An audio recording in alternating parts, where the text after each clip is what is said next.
Shalom. Aujourd'hui, une fois de plus, Jérusalem et tout Israël se sont réveillés ce matin au son des sirènes du pays en raison d'une nouvelle attaque de missiles balistiques de l'Iran contre la population civile d'Israël. Ma famille et moi, nous avons couru nous réfugier dans ce bunker pour nous protéger de l'attaque.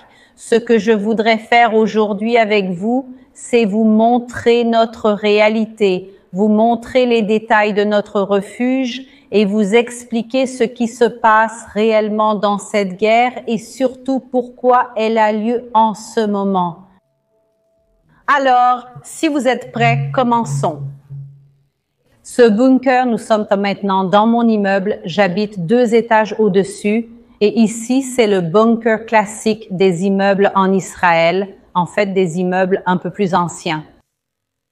Depuis la création de l'État d'Israël, Israël est constamment attaqué et c'est pourquoi le pays doit se protéger. À la fin des années 40, au début des années 50, tous les immeubles ont commencé à avoir ce type de bunker jusqu'au début des années 90. Donc, notre immeuble date justement du début des années 90. Alors, nous avons ce qu'on appelle le Miklat Meshutaf, un bunker collectif. Et nous allons maintenant y entrer. Vous pouvez voir ici, vous n'avez aucune idée du poids de cette porte et à quel point elle est renforcée. Vous pouvez entrer ici avec moi.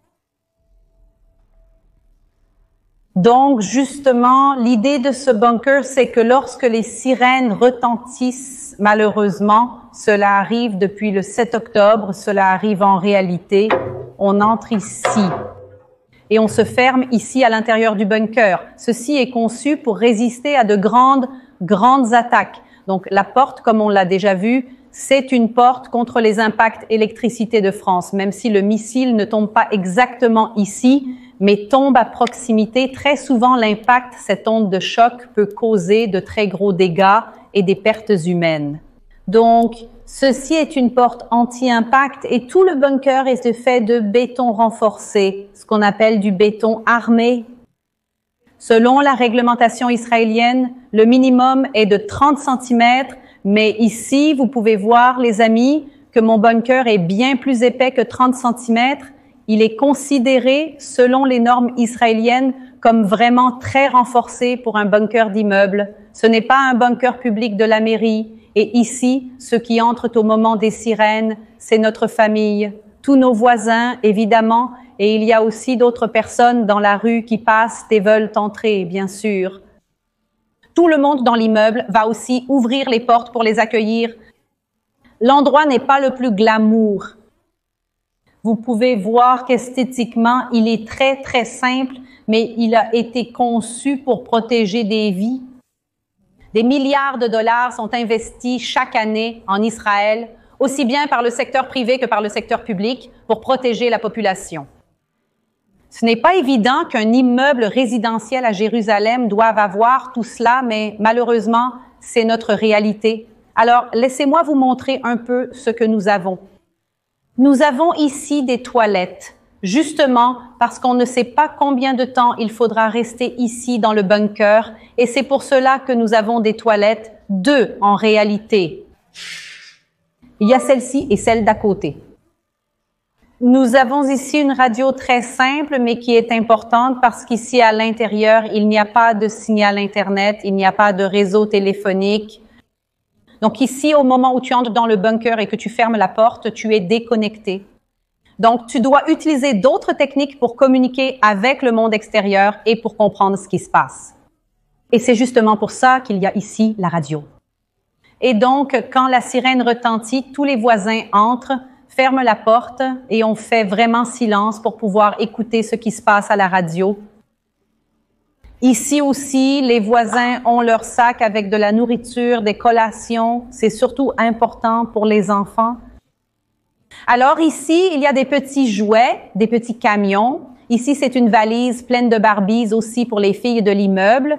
Des jeux de cartes, donc c'est une réalité triste à laquelle les enfants s'habituent. Ils s'habituent à entendre la sirène. Imaginez, mon fils de 3 ans et demi connaît le mot bunker, sirène, tout en hébreu évidemment, mais il connaît toute cette réalité. Donc il dit, la sirène sonne il sait, il n'a pas besoin d'explication. Dès que la sirène commence à retentir, il sait qu'il faut mettre ses chaussures et descendre au bunker.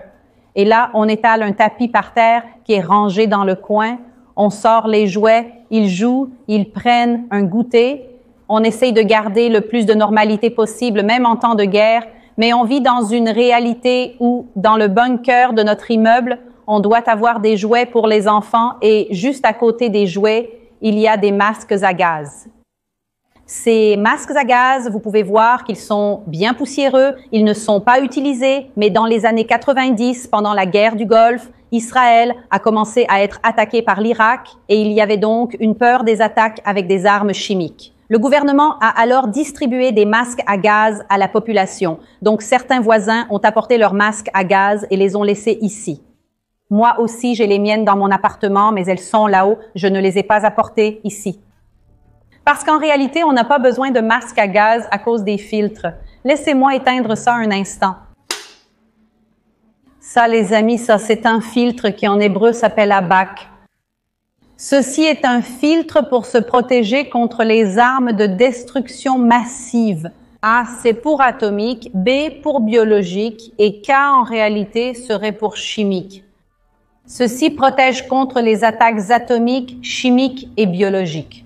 Donc, il y a tout un système de filtration ici pour que si jamais un de ces types d'attaques se produisait, nous soyons à l'intérieur protégés non seulement contre la menace actuelle, qui sont les missiles balistiques, parce que ce qui menace aujourd'hui Israël, Jérusalem et sa population, ce sont justement ces missiles balistiques. Mais aussi dans le passé, nous avons eu d'autres types de menaces. Donc vous pouvez voir qu'il y a ces filtres partout. Nous aussi, regardez, laissez-moi vous montrer. Nous avons ici des sorties de secours, donc normalement les bunkers comme celui-ci sont construits en sous-sol. Donc si quelque chose arrive et que l'entrée principale a été bloquée, on peut ouvrir ceci, sortir par un tunnel, arriver dans la rue et se sauver. Donc justement ici, on voit deux de ces sorties de secours. Mais pourquoi utilisons-nous ce bunker ces jours-ci? Quelle est la guerre que nous vivons en ce moment? La guerre entre Israël et l'Iran n'a pas commencé il y a 10 jours avec la première attaque d'Israël contre l'Iran. Ce conflit actuel a commencé en 1979 lorsque la République islamique a pris le pouvoir en Iran et depuis lors, il prêche la destruction d'Israël, des États-Unis, de l'Angleterre, de l'Arabie saoudite et de l'Occident. Tous ceux qui pensent différemment de la République islamique. Eux, les amis, sont contre les droits des femmes, les droits et l'indépendance des chrétiens et des juifs, tous ceux qui sont différents. Et si vous ne me croyez pas, il n'y a aucun problème. Écoutez de leur propre bouche des dirigeants de la République islamique d'Iran. Hussein Salami, qui était le commandant en chef du corps des gardiens de la révolution islamique, a dit ceci: « Nous prévoyons de détruire l'Amérique, Israël et leurs partenaires et alliés. Nos forces terrestres doivent nettoyer la planète de la souillure de leur existence. » Et il ne s'arrête pas là. Il dit aussi ceci: « Nous les combattrons à l'échelle mondiale, pas seulement en un seul endroit. » Notre guerre n'est pas une guerre locale. Nous avons des plans pour vaincre les puissances mondiales. Vous avez entendu? Leur lutte, leur guerre n'est pas seulement contre Israël, mais contre le monde occidental, contre les valeurs judéo-chrétiennes. Et d'ailleurs, ils appellent à Israël le petit Satan.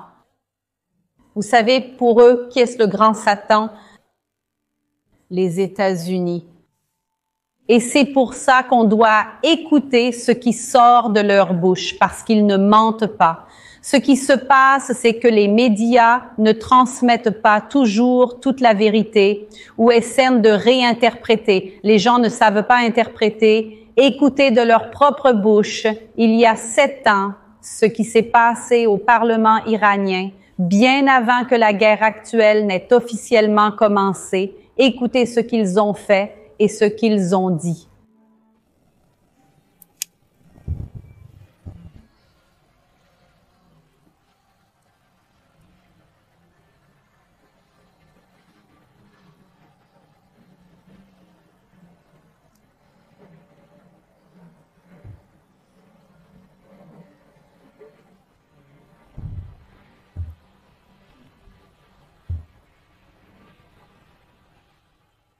Quand ils brûlent le drapeau américain, le drapeau de l'Angleterre, le drapeau d'Israël et qu'ils disent « c'est mort à l'Occident », croyez ce qu'ils disent, parce que ce n'est pas que des mots, c'est bien plus que ça. Car depuis lors, depuis 1979, l'Iran n'a pas seulement parlé, ils ont organisé des centaines d'attentats et d'attaques contre des lieux en Occident, comme l'attentat à la bombe contre l'ambassade américaine à Beyrouth, au Liban, en 1983, lorsqu'un véhicule piégé a tué 63 personnes. Également en Amérique latine, à Buenos Aires, en Argentine, il y a eu l'attentat contre l'Association mutuelle israélite-argentine. Le 18 juillet 1994, une voiture piégée a détruit le centre de l'Association mutuelle israélite-argentine de la communauté juive, tuant 85 personnes et en blessant plus de 300. Je ne peux même pas vous raconter tous les attentats organisés, orchestrés et financés par l'Iran, sinon nous passerions ici des heures et des heures rien qu'à en parler. Mais tout ce que vous voyez à l'écran, ce sont quelques-uns de ces attentats. Et ils font cela non seulement avec leurs propres soldats de la garde révolutionnaire. Ce qu'ils ont fait depuis 1979, c'est créer, renforcer, armer et financer des groupes terroristes dans tout le Moyen-Orient et même au-delà. Le Hamas à Gaza, le Hezbollah au Liban, les Houthis au Yémen, la garde révolutionnaire iranienne qui est aussi présente en Irak et tant d'autres encore. Et encore une fois, ce ne sont pas mes paroles, ce sont eux-mêmes qui le disent et qui se vantent de financer le terrorisme. Selon l'ordre du guide suprême de l'Iran, toute la puissance de missiles que vous voyez à Gaza et au Liban a été créée avec le soutien de l'Iran. Et c'est pour cela que depuis des décennies, le problème des missiles est constant en Israël, parfois plus, parfois moins. Mais des dizaines de milliers de missiles ont été lancés par les terroristes dans la bande de Gaza et au Liban contre Israël, tuant des Israéliens, des Juifs, des chrétiens, des musulmans, tuant aussi des Palestiniens. L'escalade de la violence iranienne a continué, jusqu'à ce que l'Iran, alors, l'année dernière, en 2024, lance 2 attaques directes de missiles balistiques contre Israël, en avril et en octobre. Et cela a vraiment représenté une escalade de la violence parce que quand on parle des missiles iraniens, ce sont des missiles beaucoup plus puissants que ceux utilisés, par exemple, par le Hamas et le Hezbollah. Et ils ont lancé plus de 200 missiles balistiques à chacune de ces reprises. Et le principal, c'est de comprendre que les cibles de ces missiles étaient des cibles civiles. Ils ont lancé ces missiles sur des zones résidentielles, touchant des immeubles, des crèches, même une synagogue à Bnei Brak et une mosquée à Haïfa, la mosquée Al-Jarina. Et il y a quelques jours à peine, un missile balistique iranien est même tombé et a détruit une partie de l'hôpital Soroka, l'un des principaux hôpitaux du sud d'Israël, situé dans la ville de Beersheba. Et ce qui s'est passé là-bas, je pense que ce n'est rien de moins qu'un miracle, car quelques heures avant que le missile ne tombe et ne détruise les 2 étages supérieurs de toute l'aile chirurgicale, la direction de l'hôpital, voyant que les missiles étaient dirigés vers les zones civiles, vers les hôpitaux, les crèches, les écoles, a compris qu'il serait une cible potentielle. Et si un missile tombait sur une aile chirurgicale en service, cela pourrait causer rien de moins que des centaines de morts Et quelques heures avant que ce missile ne tombe, les 2 étages supérieurs de l'hôpital, de l'aile chirurgicale, ont été complètement évacués. Et c'est justement à ce moment-là que le missile est tombé, blessant des personnes aux étages inférieurs, des personnes également malades, des patients et des membres du personnel de l'hôpital. Mais grâce à Dieu, aucune vie n'a été perdue lors de cette attaque. Mais cela n'est arrivé que grâce à l'inquiétude des autorités, dans ce cas précis des responsables de l'hôpital, de protéger leur population. Ce n'est pas pour rien que nous avons tout cela, car l'objectif d'Israël est de protéger sa population. Et on voit que l'Iran n'a aucune peur d'attaquer Israël, les États-Unis, et il cible des civils. Et maintenant, un régime comme celui-ci qui a fait tout ce dont vous avez entendu parler, imaginez un régime terroriste qui finance aussi des terroristes entre leurs mains une arme nucléaire. Et cela représenterait une menace à l'échelle mondiale.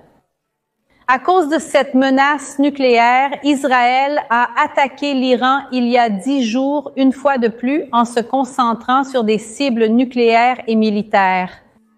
Et les États-Unis, comprenant également l'importance de défendre l'Occident, de défendre tout ce dont nous avons parlé jusqu'à présent, sont aussi intervenus et, la nuit dernière, ils ont également mené des attaques contre des installations nucléaires. Parce que selon l'Agence internationale de l'énergie atomique, ils disposaient de suffisamment d'uranium en Iran pour fabriquer jusqu'à 9 bombes nucléaires. La construction d'une bombe nucléaire par l'Iran était vraiment imminente et c'est pour cela que cette guerre a éclaté de cette manière maintenant. Et c'est pourquoi la seule solution pour la paix, ou du moins quelque chose qui s'en rapproche au Moyen-Orient, c'est la chute de la République islamique. Et que l'Iran puisse redevenir ce qu'il était.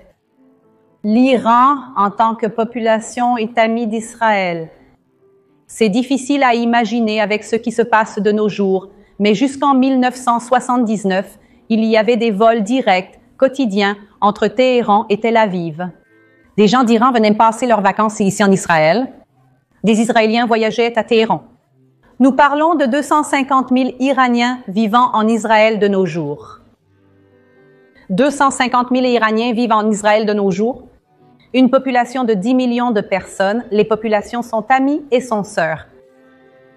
Malheureusement, comme beaucoup d'entre vous le savent, le gouvernement ne représente pas toujours sa population. Et je suis sûre que le gouvernement de l'Iran ne représente pas qui ils sont vraiment.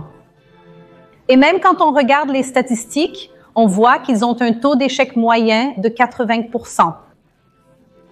Et c'est pourquoi, si vous voulez le bien du peuple iranien, priez pour leur liberté, priez pour la paix en Iran et priez aussi pour la paix d'Israël et de sa population. Parce que, tout comme ces terroristes ont réussi à usurper l'Iran en 1979, je suis sûre que leur gouvernement peut aussi tomber et qu'il peut y avoir des élections libres. Parce que c'est tout ce dont nous avons besoin, que le peuple iranien puisse décider de son avenir, car je suis sûre que leur volonté n'est pas de détruire Israël, mais de redevenir nos amis et nos frères, comme ils l'ont toujours été depuis les temps bibliques, avec Cyrus de Perse qui a permis la reconstruction du temple de Jérusalem et le retour de son peuple sur sa terre, et ce jusqu'à aujourd'hui. Alors voilà, c'est un appel à tous, priez pour la Perse, pour les Iraniens et pour Israël.